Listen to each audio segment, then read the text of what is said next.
Okay, so this is just a quick little question in which they're giving us the formula for the volume of a cylinder. You don't really have to know what that is, but here I'll draw it nonetheless. So cylinder would be like that. Yeah, there you go. There's a cylinder. So the volume of it is formula's right there. So the volume is 8 pi r squared. They're saying if the cylinder has a height of I'm just bumping this all over the place. Height of 8 inches. Whoops. Height of 8 inches and radius, from the middle to the edge of R. It's because the base down here, this is pi r squared, right? The area of a circle is pi r squared times 8. So it's 8 pi r squared. That's how you figure out the volume. But anyway, you don't have to memorize that. Just use that, put that down in your notes. So anyway, so what do they want? They want dV dt. So they want me to take this and whoops, I just bumped the wrong thing there. There we go. They want me to take d dt of this side and d dt of that side. Now, you don't have to write d dt. If you want, you can just write, prime, prime. It's either way, it means the derivative. But here's the crucial idea. This is going to become dv dt, or just you could just say v prime, whatever, same thing. Okay. 8 and pi are numbers. So they will just sit there doing nothing, right? Pi is a number. 8 and pi are numbers. They just sit there. Then we take the derivative of the r. So the 2 is going to come down. Subtract 1 from the power. Okay. And you might think, okay, good, that's it. No, it's times r prime. Or in fact, since I'm going with the dr dt stuff, I'll go dr dt. Just now you might wonder, whoa, what just happened there? Well, it's implicit. I just did the derivative implicitly. It's the implicit derivative. Why? Because the denominator is different than v and different than r.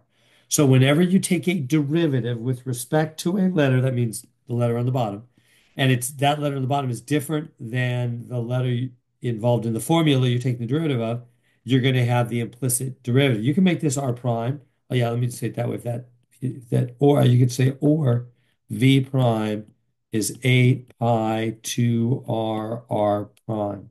That's fine. Same thing. You can write dv dt or v prime, dr dt or whoops or r prime. Either one of those. Same thing, whatever. But the point is, you can't just say 2r. That's wrong. You might say, well, yeah, but don't we just that'd be if it was DDR. So if the number letter in the bottom matches that, which is not going to be in this chat in this section. So in this section, related rates, it's always going to be time on the bottom. It's a rates, how fast something happens. Like you could solve 10 problems per hour, time on the bottom, right? So whenever the letter on the bottom is different than the letter in the formula, then you have to do implicit differentiation. And so if the 2 times down, 2r, but then times r prime. All right, so now let's plug our stuff in. Oh, wait, which one of these formulas is right? That's right, we're not supposed to plug anything in. We're just supposed to find the right formula. So this would be what? This multiplies to be 16 pi r, doesn't it? So 16 pi r, just look like it. 16 pi r dr dt. Yep, there it is right there. There it is. Okay, and then down here they want us to plug stuff in. Okay, so we got that one. So there it is. Now it says what does it say? It says the radius is expanding at a rate of zero point 0.8 inches per second. That's the rate. That's d a little bit better. That's dr dt. How do I know? Because that's the radius in inches, right? And this is time in seconds. Do you see that? They're saying 0.8 inches per second. That means inches on the top, seconds on. Like if I say I'm driving my car at 50 mph miles per hour, that means 50 miles on the top, 1 hour on the bottom, right? So that's kind of like what's happening here. Zero point 0.8 inches per second. So that radius, this thing is growing bigger and bigger and bigger. This cylinder is. It's expanding. Cylinder's expanding on the bottom.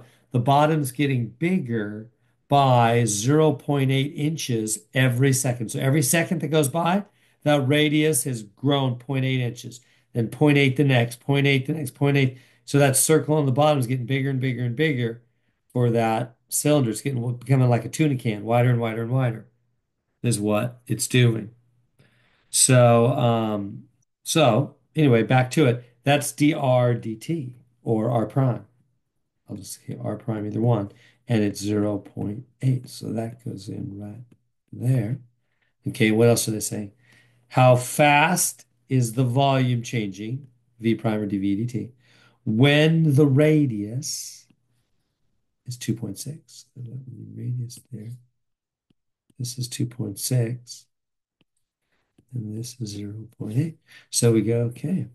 So v prime or dv dt, let's just go with dv dt, whatever, either one, equals 8 pi, funny looking pi, 8 pi times 2 times r, which is 2.6, I'm just taking these right from here, times 0.8, because that's r prime or dr dt. So hit the buttons on your calculator and you'll get the answer. And so there we go. That's how fast. In other words, as the radius of that cylinder gets bigger by zero point 0.8 inches every second, how fast is the volume of that cylinder changing? That's what we just figured out. And so there we go.